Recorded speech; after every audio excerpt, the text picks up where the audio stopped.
तो दोस्तों कैसे हैं आप सब। फर्स्ट ऑफ ऑल बात करते हैं पूर्व मुख्यमंत्री भूपेश बघेल वर्सेस सीएम विष्णुदेव साय के बारे में। क्या भूपेश बघेल सीएम साय से काफी ज्यादा गुस्सा हैं? यस दोस्तों, आपको पता होगा 9 अगस्त को विश्व आदिवासी दिवस था, ठीक है। एंड छत्तीसगढ़ के रिसेंट के मुख्यमंत्री एल्सो आदिवासी हैं, बट उन्होंने ऐसा कुछ आयोजन नहीं किया, ना ही सेलिब्रेट किया। भूपेश बघेल का कहना है कि मैंने मेरे सरकार में विश्व आदिवासी दिवस का आयोजन किया था, जबकि मैं आदिवासी भी नहीं हूँ। सीएम साय तो आदिवासी है, फिर भी इन्होंने नहीं किया। क्यों? क्या ये सिर्फ आदिवासी का दिखावा करते हैं? खाली ये पेपर में छपाते हैं? खाली जल जंगल को बचाने का झूठा वादा करते हैं? काफी ज्यादा गुस्सा है ना उनसे। मैं उनका वीडियो क्लिप दिखा देता हूँ, आप देखिए। सरकार की ओर से एक भी कोई कार्यक्रम विश्व आदिवासी दिवस के दिन, आदिवासी मुख्यमंत्री होने के बाद भी विश्व आदिवासी दिवस के दिन एक भी कोई कार्यक्रम आयोजित नहीं हुआ है।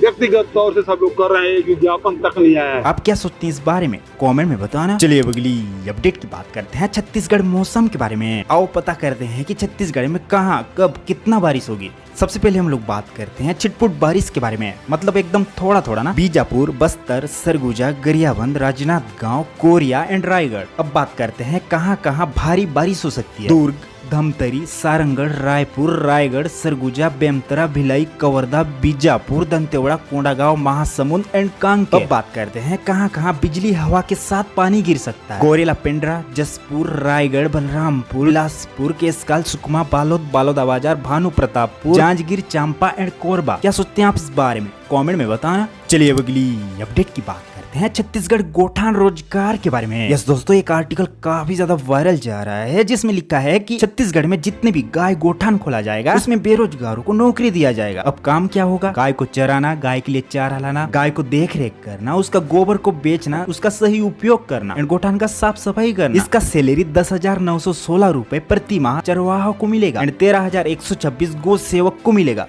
क्या सोचते हो आप इस बारे में? कमेंट में बताना। चलिए अब अगली अपडेट की बात करते हैं, जो कि गरियाबंद जिले से। इस लड़के के पास क्रिकेटर्स का फोन आ रहा था। यस दोस्तों, एक वीडियो काफी ज्यादा वायरल जा रहा है, जिसमें विराट कोहली, एबी डिविलियर्स, यश दयाल 1 वीक तक कॉल करते रहे, ये सोच के कि ये रजत पाटीदार का है करके ना। एक्चुअली हुआ ये कि गरियाबंद के मनीष बीसी आरसीबी के कैप्टन रजत पाटीदार के जैसा ही सेम नंबर का सिम खरीदता है एंड जब वो सिम को ऑन करता है तो रजत पाटीदार के पास कॉल करते थे, तो उनका कॉल गरियाबंद के मनीष के पास लगता था। देन फिर दूसरे नंबर पे खुद रजत पाटीदार गरियाबंद के मनीष के पास कॉल लगा के सिम बंद करने के लिए कहते हैं। क्रेजी सीन भाई, मैं वहाँ का वीडियो कंपाइल करके दिखा देता हूँ, आप देखिए। यहाँ पर नहीं है बोला, कल आया था तो क्या बोला, वो थोड़ा इंग्लिश में बात करते इतना समझ नहीं आ पाया, तो फिर काट दिया। मेरे को मजा लगा रहा है, क्यों कर देंगे इतना बड़ा प्रैंक। वैसे प्रोसेस करते हैं सभी कस्टमर का, वैसे ही प्रोसेस किए और जैसे ही स्कैन किया तो वही नंबर आया, उसको अलर्टमेंट उसके नाम से हम लोग करके दे दिए। कुछ दिन के बाद चलने के बाद वो बड़े बड़े क्रिकेट खिलाड़ी का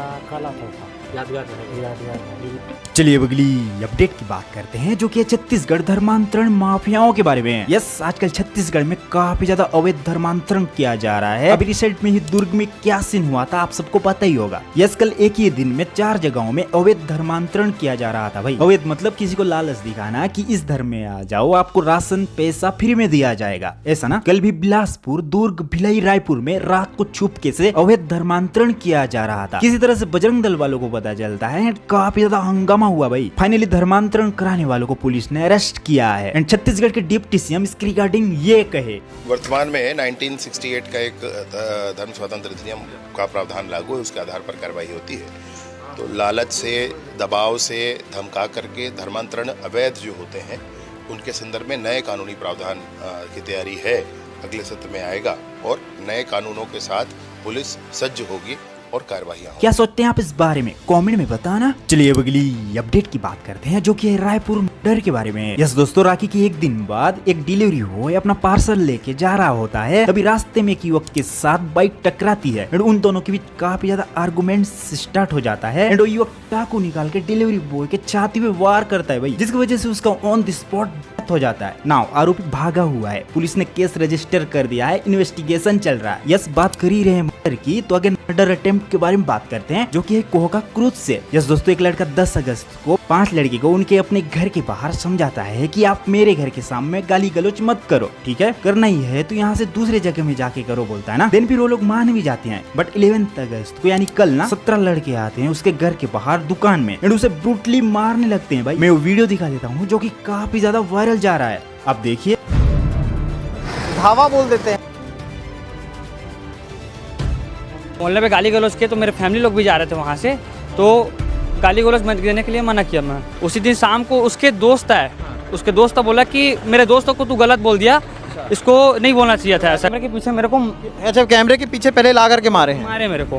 क्या सोचते हैं आप इस बारे में, कमेंट में बताना। चलिए अब अगली अपडेट की बात करते हैं, जो कि है कांकेर से। यस, कुछ लोग कांकेर के नतीना नवा गांव का श्री राम वाटिका पार्क में स्थित राम भगवान के मूर्तियों के साथ दुर्व्यवहार कर रहे हैं, जैसे उनके साथ गलत फोटो खींचना, उन्हें थप्पड़ मारना, ऊपर चढ़ जाना। ये वीडियो काफी ज्यादा वायरल जाने लगा ना, जिसे देख के लोग काफी ज्यादा गुस्सा है भाई। उनके अगेंस्ट FIR दर्ज किया गया है, इन्वेस्टिगेशन चल रहा है।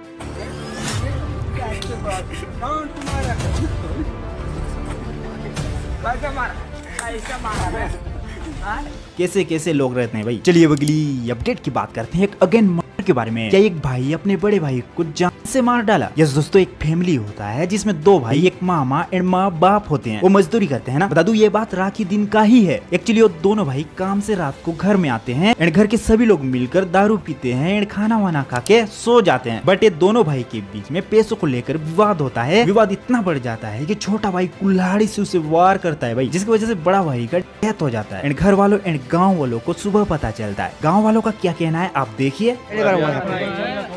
पहली बार सर जो है गुमराह कर रहा कि लड़का पागल है। अगर पागल होता तो आस-पास वाले पहले ही बताते हैं, इसको बचाने की कोशिश किया जा रहा है। पागल नहीं था भैया, वो कुछ पागल नहीं था। नहीं, वो दारू के नशे में हुआ, जो हुआ दारू के नशे में। इन लोग एक साथ बैठ के पिए हैं, सुबह से पी लेते थे। उसकी मौसी खुद जो घर की मेन सदस्य है वो सब पी के पाके इन लोग ऐसे ही करते। मतलब उसको घेरे में तो सभी आ रहे उसके घर वाले। क्या है, घर में बुजुर्ग नहीं है उसका? नहीं, वो खटिया में आके सोया हुआ था।